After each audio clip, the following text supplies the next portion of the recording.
നിങ്ങളാരെങ്കിലും മരിക്കണമെന്ന് പ്രാർത്ഥിച്ചിട്ടുണ്ടോ? എന്നാൽ ഞങ്ങൾ പ്രാർത്ഥിച്ചിട്ടുണ്ട് കേട്ടോ.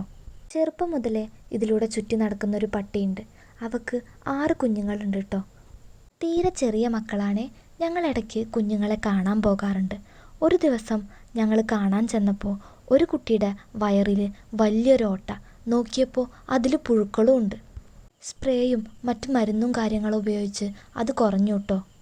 2 ദിവസം കഴിഞ്ഞ് പോയി നോക്കിയപ്പോൾ നെഞ്ചിൻ്റെ മുകളിലായിട്ട് അതിലും വലിയൊരു ഓട്ട കണ്ടു കേട്ടോ. അതിൽ നോക്കിയപ്പോഴും നിറച്ച് പുഴുക്കളാണേ. ഞങ്ങൾ ഒരുപാട് മരുന്നും കാര്യങ്ങളും ഉപയോഗിച്ചു, എന്നിട്ടൊന്നും അത് പോകണില്ല. ആ കുഞ്ഞിനാണെങ്കിൽ സമയം കൂടുന്തോറും തീരെ വയ്യാണ്ടായി. ഭക്ഷണം കഴിക്കാനോ നിൽക്കാനോ പിന്നീട് പറ്റാതായി. ആ മുറിയിൽ നോക്കിയാൽ തിളച്ച് മറിയണ ഒരുപാട് വലിയ വലിയ പുഴുക്കളെ കാണാം.